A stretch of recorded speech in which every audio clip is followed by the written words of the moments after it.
El siguiente programa es presentado y producido por Senda.fm para CTN Internacional.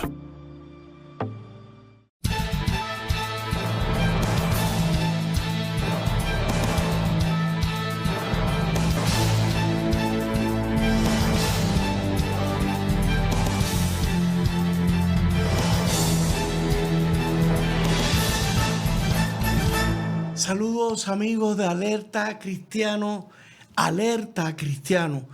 Gracias una vez más, hermanos, amigos, por estar con nosotros en este programa de Alerta Cristiano. Les habla Eduardo García Resach, abogado de profesión, casado con 3 hermosos hijos y 3 nietos, gozándonos de la maravilla de cada día, hermanos, gozándonos de estas conversaciones teológicas que hemos venido desarrollando en los últimos casi 10 años con el pastor Sullivan, que en los últimos años hemos sido más consecuentes y le hemos dedicado más tiempo al tema de la teología. No porque yo sea teólogo, sino porque yo soy el que, como le digo yo, lo molesto, lo provoco, le busco la vuelta y él a veces se da cuenta y me dice sí y no. Y ya usted sabe, ahí no lo puedo entrampar. Estoy hablando del pastor, del doctor Sullivan, teólogo. Pastor, bienvenido. Gracias, Dios le bendiga y la paz del Señor les continúe bendiciendo. Amén. A mí me gusta hacerle travesuras al pastor Sullivan. Él le puede contar y qué mejor que hacerlo con un pastor como él que tiene un doctorado, varios, yo diría, maestría, con una experiencia académica, wow, yo diría, ¿cuántos, pastor? 15, 20 años. Académica, de sus estudios. Más de 40, bueno, como profesor, más de 40 años, casi 45 años, tiempo completo. Yo estaba reflexionando los otros días con mi esposa y le decía que para mí ha sido una de las más grandes bendiciones que yo he tenido en este programa, tener al pastor y al doctor en teología, el doctor Samuel Sullivan. Algún día ustedes sabrán cómo fue, cómo él llegó, como digo yo, se cruzaron nuestras vidas y el Señor pues nos ha mantenido intercambiando.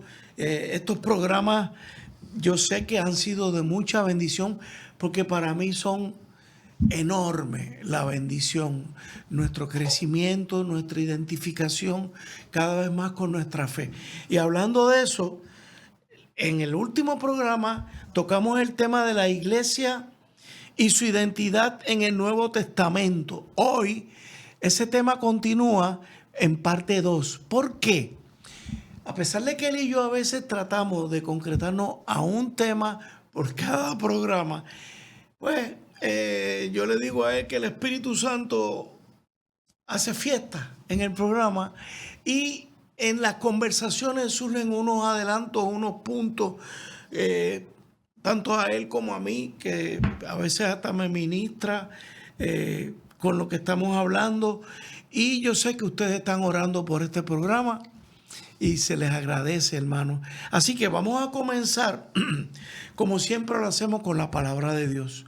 Voy a leer del Mateo capítulo 16, versículos 13 al 16. Anótenlo porque quiero que ustedes también, después de que termine el programa, revisen, oren, estudien, profundicen. Miren lo que dice a partir del versículo 13. Viniendo Jesús a la región de Cesarea de Filipo, preguntó a sus discípulos diciendo: ¿quién dicen los hombres que es el Hijo del Hombre?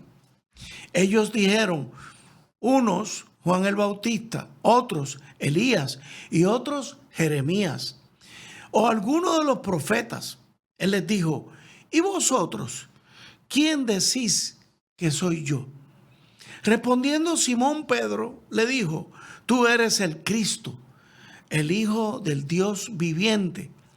Entonces le respondió Jesús: bienaventurado eres, Simón, hijo de Jonás, porque no te lo reveló carne ni sangre, sino mi Padre que está en los cielos. Y yo también te digo que tú eres Pedro, y sobre esta piedra y sobre esta roca edificaré mi iglesia, y las puertas del Hades no prevalecerán contra ella. Hermanos, con esa palabra como fundamento comenzamos esta segunda parte de este tema. Pastor, hablando de la identidad, naturaleza y misión de la iglesia, la Iglesia Católica siempre ha dicho que ha interpretado esta parte del Evangelio según San Mateo como que la roca y el fundamento sobre el cual se edificó la iglesia fue Pedro. ¿Usted comparte esa interpretación? Bueno, como bien ha dicho, es una interpretación. Ahora, lo que el texto encontramos, la expresión que sobre esta roca se refiere a qué. ¿Qué es esta roca? La confesión, la respuesta que Pedro ha dado. ¿Qué opinan ahora ustedes de mí? ¿Quién soy yo?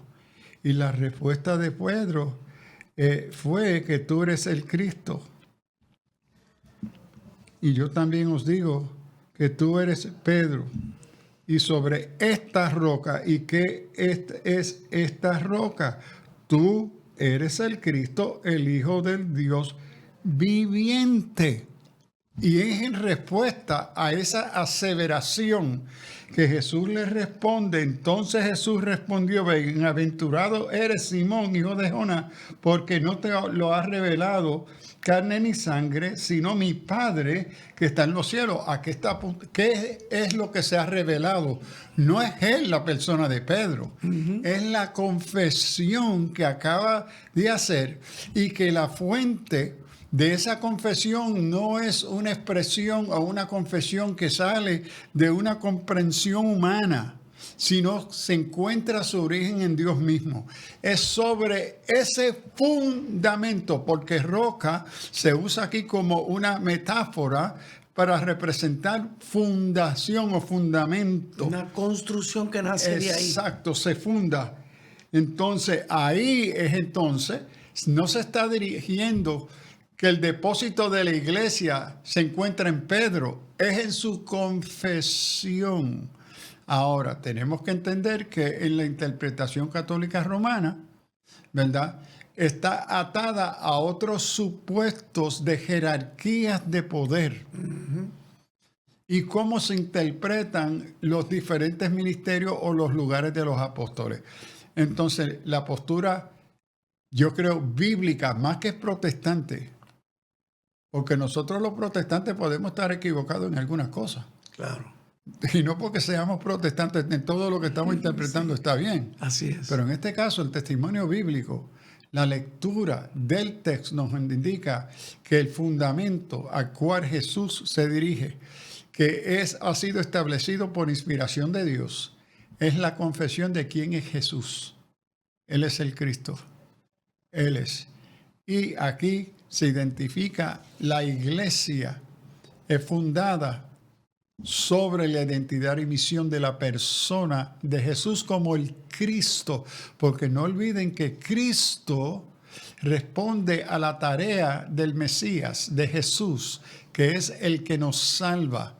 ¿Cómo se llama este que nos salva? El Cristo, Jesús. Claro. El Cristo no es el apellido de Jesús, sino apunta a su función salvadora. Correcto. Y dado que estamos hablando de la naturaleza y la misión de la iglesia en el Nuevo Testamento, ¿por qué le hemos puesto ese título?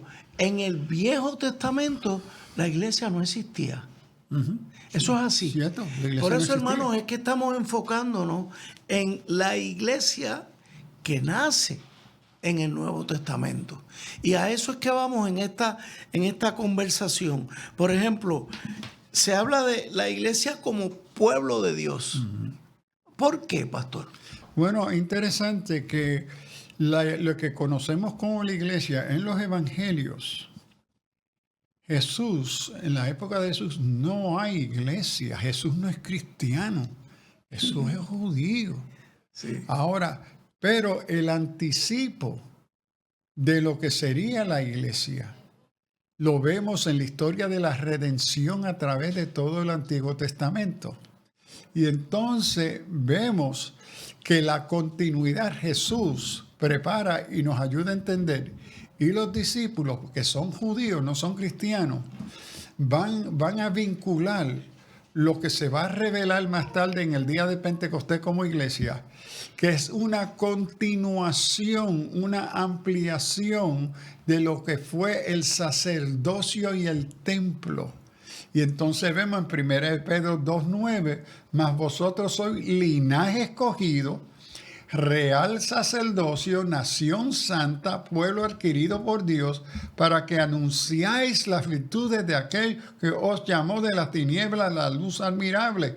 Vosotros, en que otro tiempo no eras pueblo, pero ahora sois pueblo de Dios, en que en otro tiempo no habéis alcanzado misericordia, pero ahora habéis alcanzado misericordia.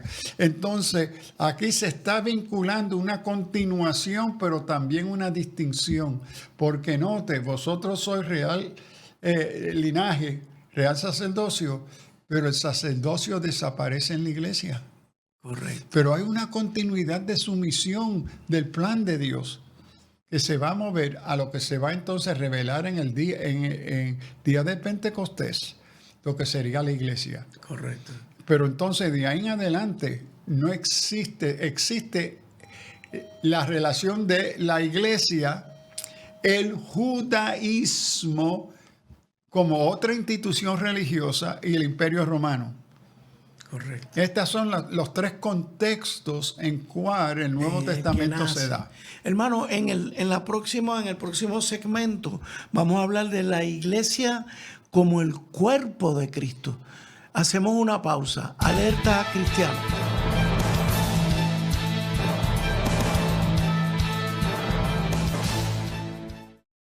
Todo comienza aquí, por eso debes estar conectado a todas nuestras plataformas. Estamos en Facebook, estamos en Instagram, estamos en YouTube, estamos en todas partes. Pero usted debe ahí conectarse por CTN Internacional. Y pronto va a escuchar de qué está pasando con Senda FM, que viene con nueva imagen, muy buenas cosas, buena música y palabra. Definitivamente las redes sociales son del Señor y CTN Internacional las está utilizando para hacer lo que Dios nos llamó a hacer: bendecir, ganar almas y edificarte. Bendiciones.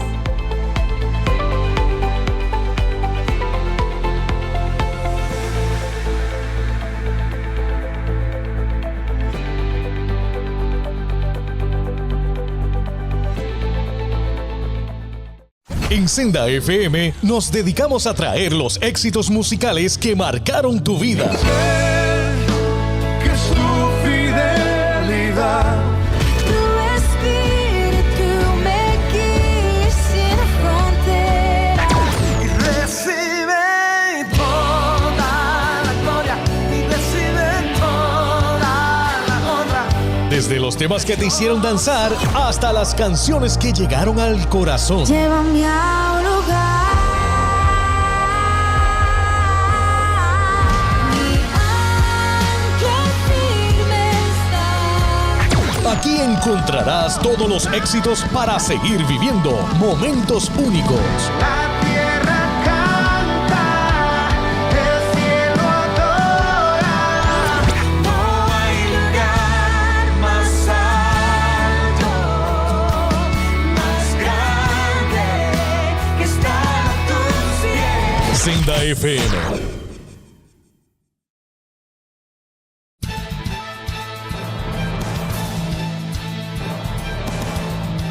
De regreso con ustedes, hermanos. Seguimos tocando el tema de la iglesia y su identidad en el Nuevo Testamento. Y miren, en Efesios capítulo 1, versículos 22 al 23, Dios sometió todas las cosas al dominio de Cristo y lo dio como cabeza de todo a la iglesia. Esta, que es su cuerpo, es la plenitud de aquel que lo llena. Hermanos, pastor, aquí estamos hablando ya de la iglesia como el pueblo de Dios. ¿Ok? Bueno, lo que me dice la Escritura no es pueblo, es cuerpo. Cuerpo, perdóneme.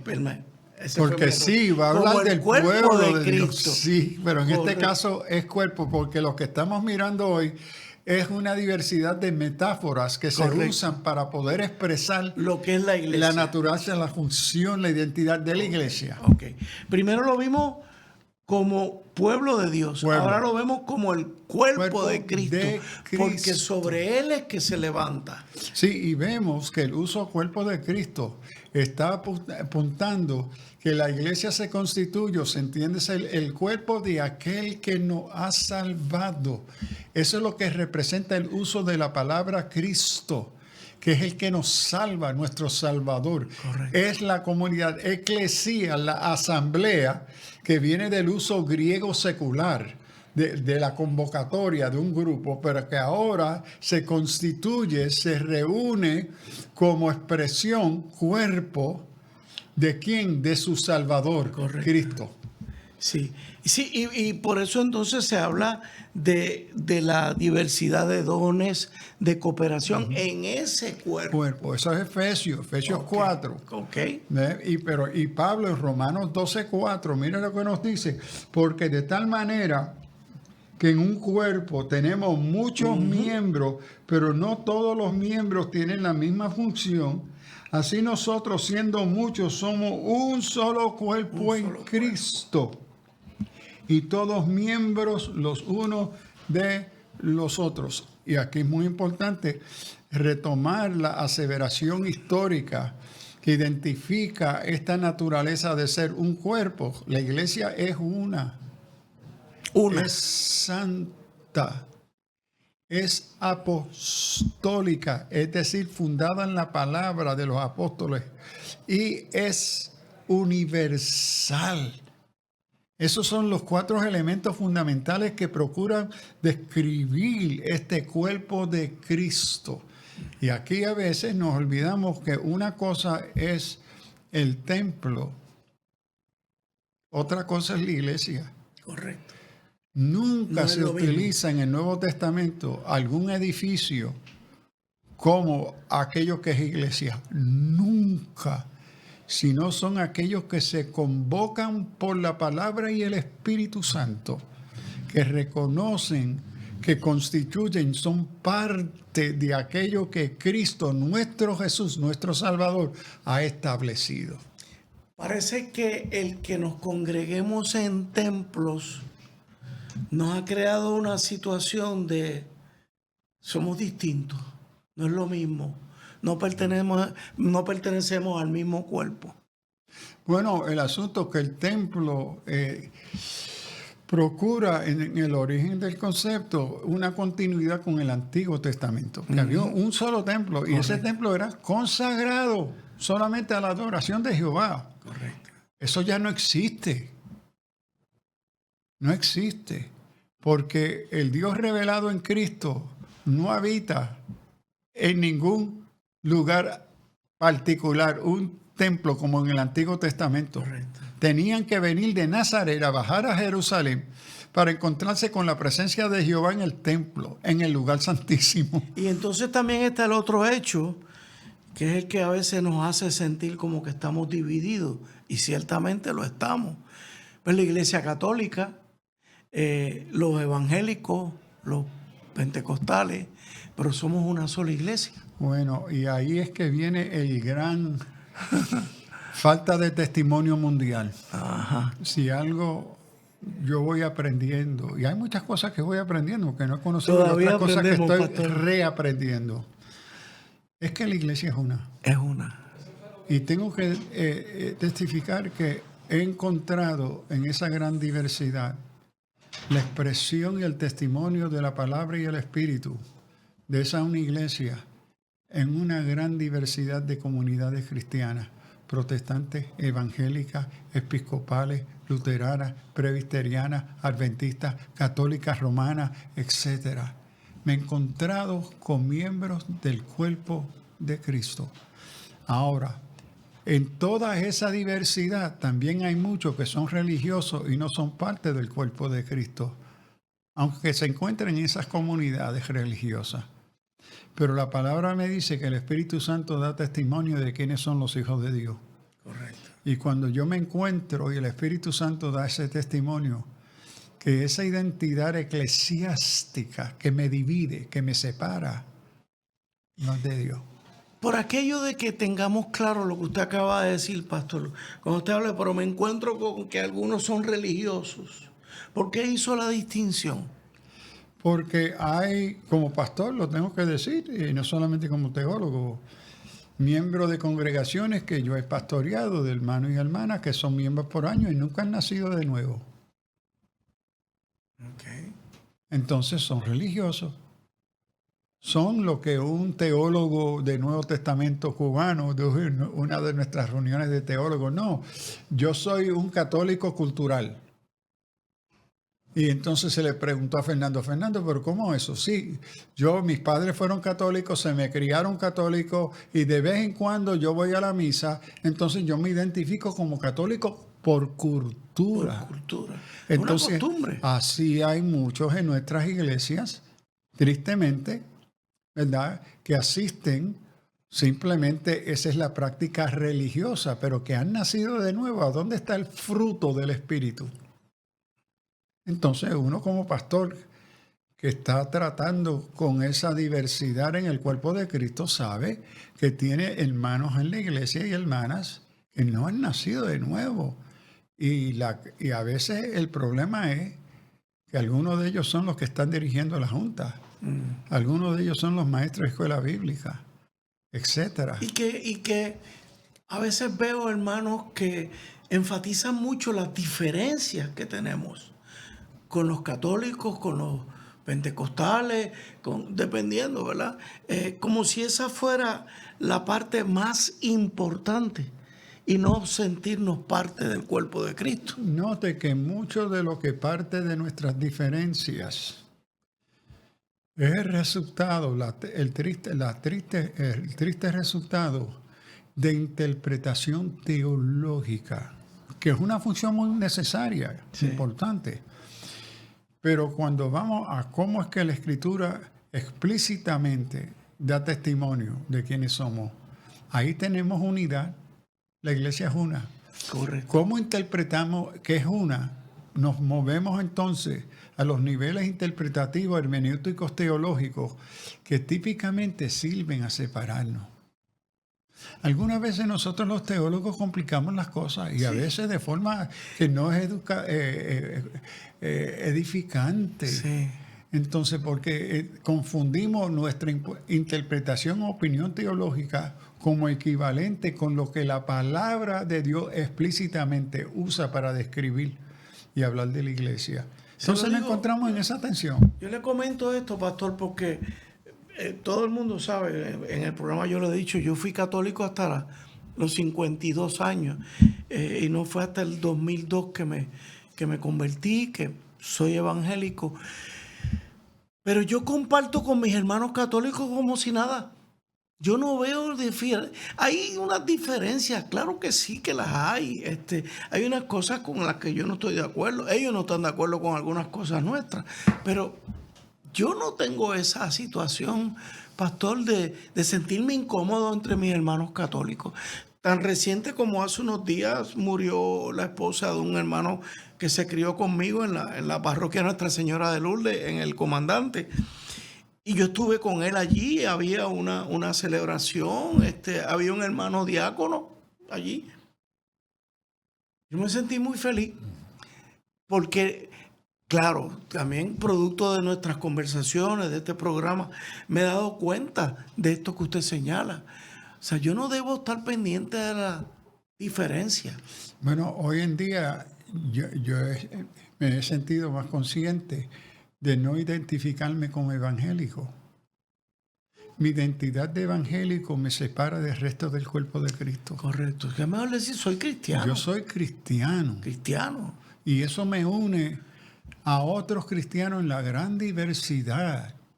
Correcto. Y eso no quiere decir que yo acepto todas las interpretaciones teológicas de esa diversidad. No. Y no espero que ellos acepten las mías.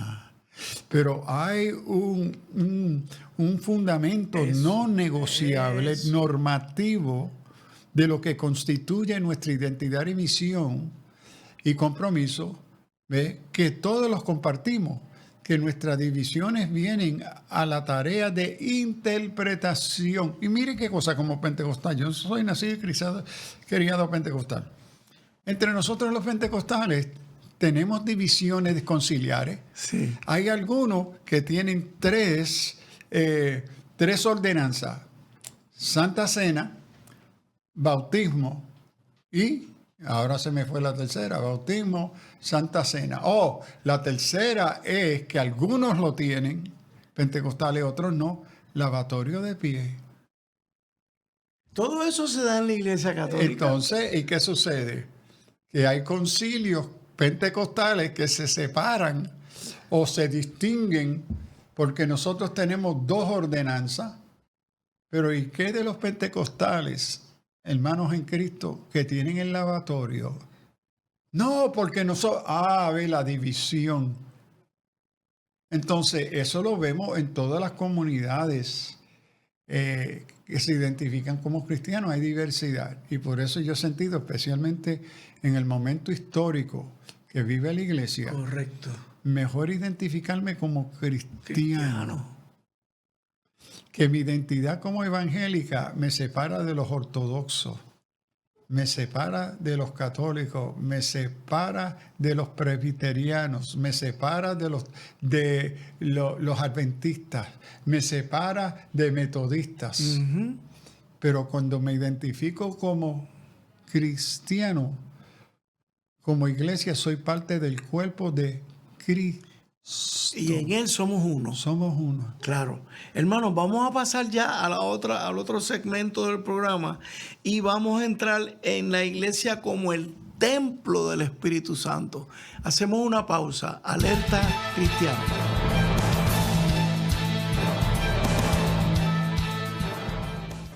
En Senda FM nos dedicamos a traer los éxitos musicales que marcaron tu vida. Que su fidelidad Tu espíritu me guía sin fronteras. y recibe toda la gloria y recibe toda la honra. Desde los temas que te hicieron danzar hasta las canciones que llegaron al corazón. Llévame a un lugar. Mi ancla firme está. Aquí encontrarás todos los éxitos para seguir viviendo momentos únicos. La tierra canta, el cielo adora. No hay lugar más alto, más grande que estar a tus pies. Senda FM. Busca CTNI en YouTube y sé uno de los miles que se han suscrito para disfrutar on demand de la gran variedad de programas diseñados para ti. Suscríbete al canal de YouTube de CTN Internacional. No te muevas, CTNI continúa impartiendo vida a las naciones, palabra que transforma y fe que activa milagros.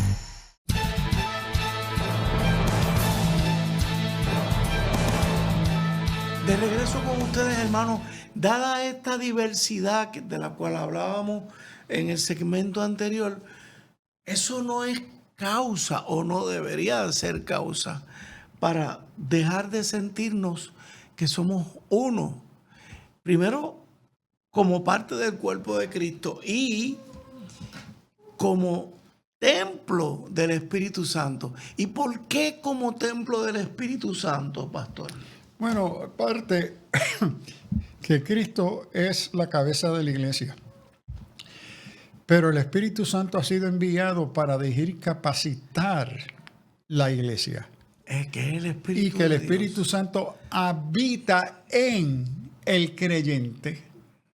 Y aquellos que estamos en Cristo somos la asamblea de aquellos llenos, dirigidos por el Espíritu Santo. Entonces Pablo entiende que la habitación del Espíritu Santo en el creyente nos constituye templos del Espíritu Santo. Tercera persona de la Trinidad, santa. Y el único que es santo es Dios. Porque la identidad de la esencia, la naturaleza esencial ontológica de Dios es su santidad, su trascendencia. Y el Espíritu Santo expresa y participa. Y en ese sentido, todo creyente lleno del Espíritu Santo se constituye templo donde habita el Espíritu Santo, que es el que hace uno esa congregación, ese templo, que nos identifica en santidad, en su presencia, en nuestra consagración en común. Entonces, todo creyente que ha nacido de nuevo, que ha confesado a Jesús como Señor, en esa experiencia de conversión, se constituye miembro del cuerpo de Cristo y templo del Espíritu Santo, porque el Espíritu Santo ahora habita en medio, en la vida de cada creyente y en la congregación de esa comunidad del Espíritu. Y cuando hablamos de que la iglesia, y a mí este me encanta, pastor, como la esposa de Cristo. Bueno, aquí estamos refiriendo al uso de Pablo en Efesios 5. Maridos, amad a vuestra mujer, así como Cristo amó a la iglesia y se entregó por sí, ¿verdad? Por ella, para santificarla. Aquí Pablo usa la metáfora del matrimonio, ¿verdad? Que Cristo mismo, ¿verdad? Así como amar como Cristo amó la iglesia. Entonces se usa esta metáfora que la iglesia es esposa, está atada, comprometida, y en este sentido nos habla de un pacto.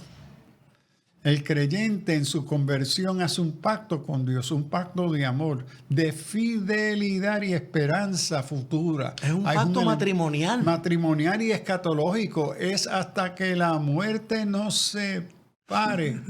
Y aquí hasta que Cristo, y no hasta, porque en la naturaleza escatológica de la iglesia continúa en la historia de redención. Correcto. Pero que resalta esa naturaleza, ese afecto, intimidad, de compromiso. Fidelidad. Fiel, la iglesia. Esperanza futura. Es esposa. Ahora, ¿a qué se le llama cuando una esposa o un esposo, en este caso esposa en esta metáfora, tiene relaciones o compromisos con otro? Adulterio. ¿Qué sucede cuando la iglesia, como una relación única, singular, con Cristo como nuestro esposo, nos comprometemos con otros compromisos de otros señores en la sociedad y la cultura? En la Escritura, en el Antiguo Testamento especialmente, se describe eso como adulterio. Adulterio. ¿Cómo la iglesia comete adulterio? Cuando se compromete con la cultura, cuando se compromete con estructuras políticas, cuando comparte su lealtad, su fidelidad, su amor, su cariño, su esperanza con los hechos y promesas que otros hacen. Ese ejemplo del matrimonio, pastor, a mí me ayuda tanto a entender esa relación íntima con el Espíritu Santo, con la iglesia. Porque ¿qué es lo que yo espero de mi esposa? ¿Qué ella espera de mí? Esa fidelidad. Y entonces, ¿cómo es que no podemos entender que de la misma manera yo le fallo a Cristo, a la iglesia, o de la misma manera yo construyo ese espíritu de iglesia. O sea, en su infinita sabiduría, yo entiendo que el Señor nos da el matrimonio para vívelo tú en cuerpo y sangre, en unión matrimonial con tu señora, para que de alguna manera entiendas que eso es lo mismo que yo espero de ti conmigo como Dios. Pero ahí entonces creo que, y eso es muy bien y bien claro que lo ha dicho, y aquí yo me pregunto, ¿cómo entonces en esta relación matrimonial que Pablo nos da en Éfesos 5 y Apocalipsis 19, en esa relación, ¿qué constituye adulterio? Porque esta misma metáfora se ve en el Antiguo Testamento. Y que cuántas veces el profeta le declara al pueblo, ustedes son un pueblo adúltero. ¿Por qué? Porque su fidelidad, su lealtad, su cariño, su atención, sus compromisos, ahora se ha depositado en otros. Y en medio de la crisis que vive hoy la iglesia, en el mundo posmoderno que vivimos, cómo la iglesia está depositando su confianza, su cariño, su esperanza, las respuestas de que esto se va a arreglar aquí al gobierno, y no importa el partido, Sí. que ellos van a solucionar esto. O que el gobierno me va a ayudar a levantar la iglesia. Sí, que mi fe, mi esperanza, ¿ve?, en esta relación es adulterio. Porque he violado la confianza singular, única, que somos llamados a depositar solamente en Cristo, el Todopoderoso, el Señor de señores, el Alfa y el Omega, el principio y el fin. Así lo confesamos y lo predicamos, pero vamos corriendo a otros señores, adulterando este compromiso y este llamado a ser esposa de Cristo. Yo de la única forma que, pastor, el pensamiento que me viene es como hombre casado. Hombre casado, mujer casada. ¿Cómo ustedes viven el momento en que usted le falla a su esposo, a su esposa? ¿Se sienten incómodos? De alguna manera se arrepienten, piden perdón a su señora, a su señor. ¿Y cómo nos sentimos cuando le fallamos al Espíritu Santo? ¿Hay ese cargo de conciencia o no lo hay? ¿Me importa o no me importa? O sea, yo creo que a veces pienso, pastor, que hemos fallado como iglesia en darle énfasis al matrimonio. Porque de ahí, esa es una escuela. El matrimonio es una escuela de mi relación con Cristo. Bueno, imagínense que las estadísticas nos indican repetidamente que el factor de divorcio en las comunidades que se llaman evangélicas son igual a el evento de divorcio no creyente. Competimos con el mundo en esa estadística. Y me parece a mí que en estos casos me gusta ser más literalista para ilustrar. Voy a entristecer el Espíritu Santo. Eso es bíblico. ¿Sí? Pero ¿qué sucede? Se ajena, me parece, a veces, que nuestro mayor pecado contra el Espíritu Santo, que esa tristeza viene de la lealtad que yo le doy a mi partido. Ahí no lo estamos espiritualizando. Ahí lo estamos contextualizando a donde yo espero favor, apoyo, cariño, esperanza en instituciones. Eso rompe el vínculo del pacto del matrimonio. ¿Ve? Porque en mi ansiedad o soledad busco otros medios para satisfacerlo. Ya no confío que este Cristo es todopoderoso. Es mi paz, es mi esperanza, es mi perdonador, es mi proveedor. No, mi provisión está en otro. Y nos lleva a creer que este otro Señor es tan bueno y justo que apoya el Evangelio. Que este otro proveedor apoya la fe cristiana. Se me ocurre preguntarle, pastor, aparte de Cristo fundar la iglesia, ¿fundó otra cosa? No fundó nada más. Fundó la iglesia. Si Cristo hubiera querido, yo no sé si lo que estoy diciendo es un disparate, pero si Cristo hubiera querido otra cosa, hubiera fundado una cofradía, un partido, Es que hay otro partido que Cristo mismo lo define como este es el mundo del diablo. Vamos a ser bien claros. Él es Señor aquí, el diablo. A él se le ha dado por un tiempo esa potestad, esa autoridad por un tiempo. Y tristemente soy de la opinión que en medio de la crisis que vivimos, muchos que se llaman creyentes han depositado la esperanza de su futuro, su bien, su comodidad al reino de esta tierra, violando su confianza y compromiso con su esposo, que es Cristo. Vive en adulterio. Cuando por el otro lado, si vemos que una iglesia que está casada con el Espíritu Santo y que el Espíritu Santo está en el mundo entero, ese cuerpo pudiera ahora mismo estar haciendo unas cosas que no se están haciendo. Bueno, eso es cuando la iglesia como cuerpo de Cristo no es dirigido por la palabra, por el alfabetismo bíblico, desconoce el Espíritu. Correcto. El Espíritu se reduce a una fuente. Y desconoce su misión. Entonces, ¿qué hace? Lo que conoce es el mundo. Y quiere crear una correlación y relación entre lo que ofrece el mundo, que me va a satisfacer, me va a traer paz, me voy a sentir feliz. Oh, esto lo encuentro en el mundo. Correcto. Y traicionamos nuestro compromiso con Cristo cabeza como el esposo de la iglesia. Fíjense, hermanos, que cada uno de estos aspectos de la identidad de la iglesia en el Nuevo Testamento nos va llevando y nos va profundizando, ¿no? Próximamente vamos a hablar en el próximo segmento, la iglesia como comunidad de comunión. Hacemos una pausa. Alerta cristiana.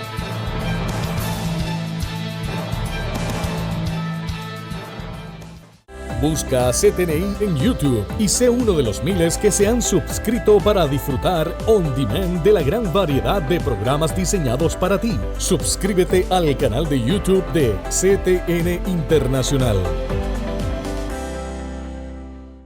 En Senda FM nos dedicamos a traer los éxitos musicales que marcaron tu vida. Que su fidelidad Tu espíritu me guía sin frontera.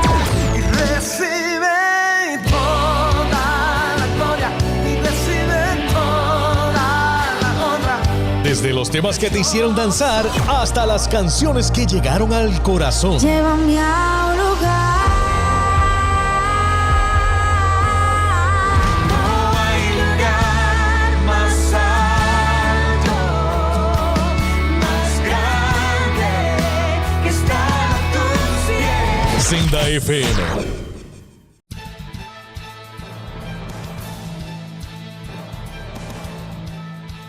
Hermanos, acabamos de dar unos ejemplos donde el doctor Sullivan nos está señalando los aspectos donde le hemos sido infiel al Espíritu Santo, a la iglesia, de la manera en que le hemos sido infiel a nuestras esposas o a nuestros esposos, de la misma manera que las ofendemos, los ofendemos, como que perdemos la conciencia de que estamos ofendiendo también a Dios.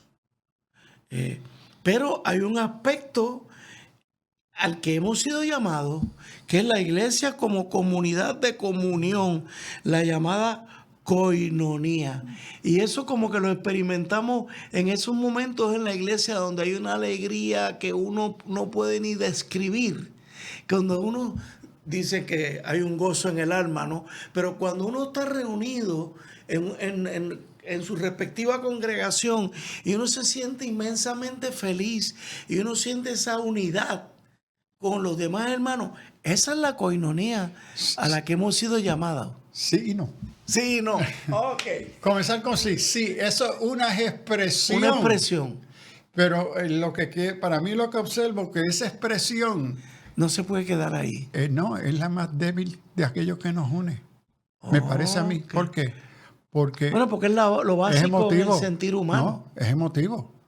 Son mis emociones, lo más frágil, lo más manipulable mis emociones. Claro. Entonces a los 5 minutos cambia el ambiente, yo no me siento bien y no soy hermano con el que está conmigo. Me miró mal. Dejo de perdonar. Entonces la emoción en la comunión es importante, pero jamás puede ser singular o la mayor, porque es la más fácil para ser distorsionada. Por eso es triste que mucho del culto es me sentí bien, y por eso se mantiene la iglesia en muchos casos en su carnalidad, porque se define por sus emociones. Ok.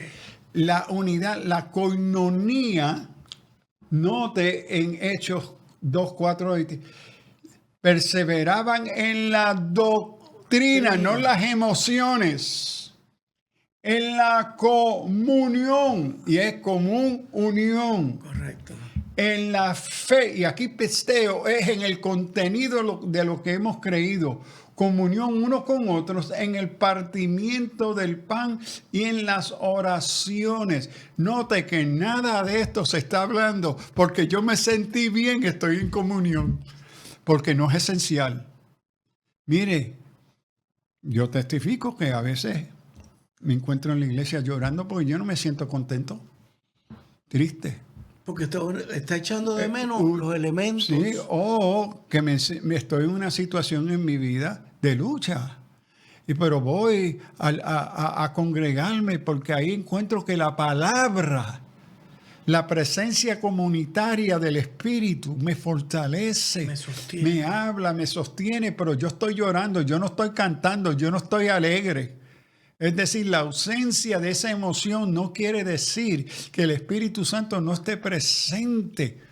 Y aquí el fundamento es la enseñanza de los apóstoles.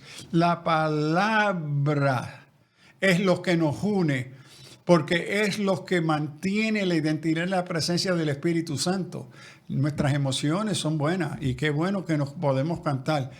Pero si eso es lo único que hay que nos une, por eso en la semana del martes estamos bochinchando y separados el uno del otro, correcto, porque se fue el gozo. Porque... Pastor, y cuando hablamos de los recursos compartidos, lo estamos viviendo. Sí, es como le dije a mí, hablamos de misiones. Ok, ahí estamos. Que casi no existe en nuestra iglesia. Bueno, yo le puedo hablar, por ejemplo, en mi iglesia tenemos parte del presupuesto destinado sí, y a casi sostener. siempre es en la minoría. Sí, una cantidad. Y es una cantidad mínima de todo lo que entra en la iglesia. Y eso sucede en todas las iglesias. Sí. Ahora, ¿y qué de los recursos compartidos aquí en Puerto Rico? Vamos a hablar de la iglesia puertorriqueña. Este pastor muy amado me invita a ver el nuevo plan que tienen en la iglesia de crecimiento. Han separado 1 millón para la construcción de un nuevo estacionamiento. Mira, Soliman, yo les digo, pastor, 1 millón para asfalto y cemento. Yo digo, pastor, aquí abajo hay una comunidad pobre, un caserío, no un caserío. Un barrio. Sí, y hay una iglesita pequeña, pobre, un pastor que atiende toda esa comunidad. ¿Por qué esta iglesia no toma la mitad de este millón y la comparte sosteniendo ese pastor que está solo en toda esa comunidad? Ahí. ¿Ok? Porque el cuerpo es uno. ¿Cómo podemos justificar que usted y yo conocemos ese pastor, conocemos esa congregación humilde, y de aquí nadie baja a ministrar ahí en ese caserío? ¿Y por qué? Porque la iglesia es una. No tomamos de la riqueza económica y espiritual de esta iglesia y se extiende la mano de comunión económica y espiritual con ese pastor humilde para ayudarlo y apoyarlo en ese ministerio. Yo creo que mayor o menor grado, en todos los lugares en Puerto Rico, sucede eso, pastor. Bueno, ¿cuánto dinero en nuestras iglesias tenemos billones de dólares en las cuentas de nuestras iglesias? Mientras la pobreza, hablamos de pobreza y el servicio a los necesitados, pero no me toque la cuenta en el banco. La del concilio, no me la toque. Mientras nuestros vecinos siguen con hambre y con necesidad, pero le amamos. ¿O será que amamos más las riquezas de nuestras organizaciones? Ahí. Entonces, Hermano. compartir recursos, apoyo mutuo, Apoyo comunión, mutuo. y no solamente espiritual, no solamente pan de vida, pan de agua también. Pan de agua, Los comida, dos, los dos. apoyo, Y pan reparación. Wow. Y, pastor, terminamos con la iglesia como nación santa y real sacerdocio. Usted nos había indicado que el sacerdocio quedó en el Viejo Testamento. ¿A qué real sacerdocio? Ahora note nos que referimos? es real. No es el sacerdocio del templo. Es decir, que la tarea sacerdotal de intercesión, adoración, ejemplo de santidad en medio de la comunidad como pueblo separado de la inmundicia, de la cultura que nos rodea. La iglesia es llamada a ser esa nación en medio del imperio y en medio de los imperios religiosos, porque no olviden que Pedro está escribiendo en el tiempo que la iglesia se ha sido a la que ha gritado crucifícalo, junto con el grito y la función del Estado romano que procura también matarlo. Entonces me parece que hoy la iglesia, como una nación santa, es una nación distinta a las instituciones religiosas y las instituciones políticas culturales.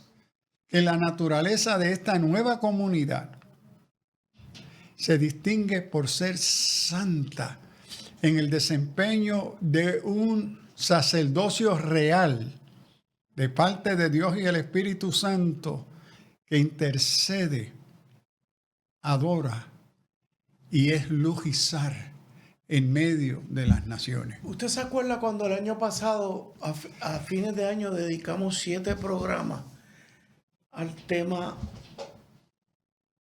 de la iglesia, cómo históricamente se había existido, desarrollado frente al imperio, gobierno, Estado? Que hicimos en varias ocasiones la pregunta, ¿y dónde está la voz de la iglesia? Se me ocurre pensar, pastor, que cuando todas estas cosas que hemos señalado en este programa hoy se dan, se ve la voz. No necesariamente se escucha, se ve la voz de la iglesia. Precisamente cuando la iglesia comparte, hay apoyo mutuo, hay comunión espiritual, se intercede uno por el otro, hay adoración y hay santidad de la misma iglesia. Ahí se ve.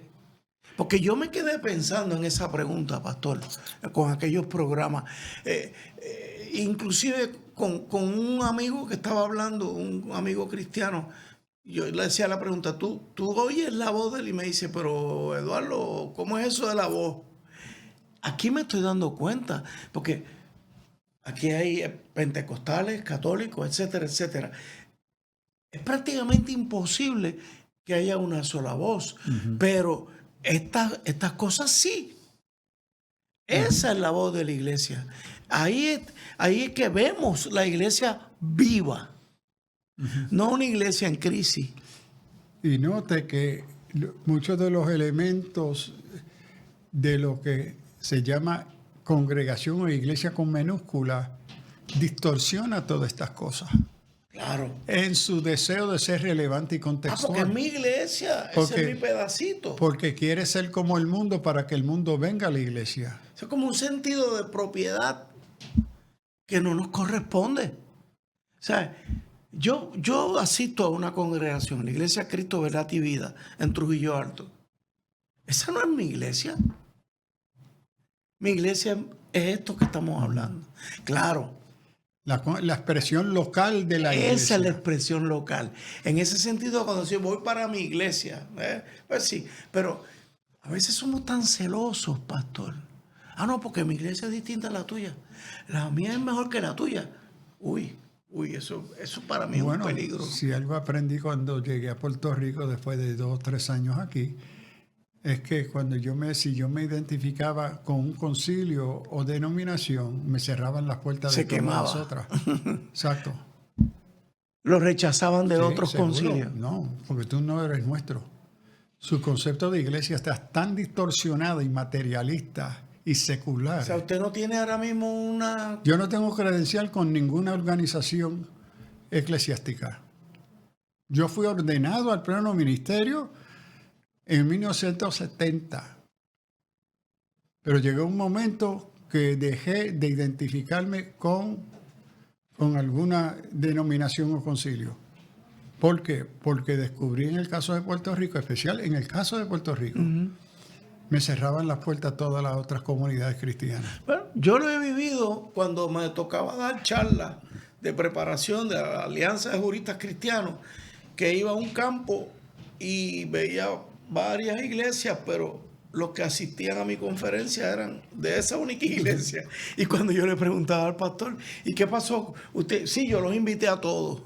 Ah, pero es que yo soy bautista, me decía el pastor, y los demás no son bautistas y no vienen. Y hoy le añadimos a esa separación en la misma iglesia. Yo soy de este partido político. Oh. Mi pastor es militante en este partido. Si vamos a llegar a ese nivel. Acabaste de dividir el cuerpo de Cristo, la iglesia. Sí. Sirviendo a 2 señores. Y entonces entramos en despreciando a contiendas. otros. Eso es lo que estamos viviendo. Eso. Por eso yo pregunto, ¿a dónde está el testimonio de la iglesia? ¿Dónde está la voz de la iglesia en Puerto Rico? Sí. Hermano, yo creo que terminamos el tema con este punto, pero aquí tenemos unos elementos básicos, fundamentales, con los cuales cada uno de nosotros tiene que orar. Ahí se nos olvidó el elemento, digo, no lo hemos tocado, el elemento de la oración. Eso es lo que nos une. Esa comunión, común unión en la oración, en la intercesión. Hermano, que el Señor nos ayude, que el Espíritu Santo nos acompañe a cada uno a darnos cuenta de en qué estamos fallando. Alerta, cristiano. Gracias, pastor. Gracias a ustedes. La paz del Señor les acompañe y les bendiga. Amén. Dios les bendiga, hermano. Alerta, cristiano. El pasado programa fue presentado y producido por Senda.fm para CTN Internacional.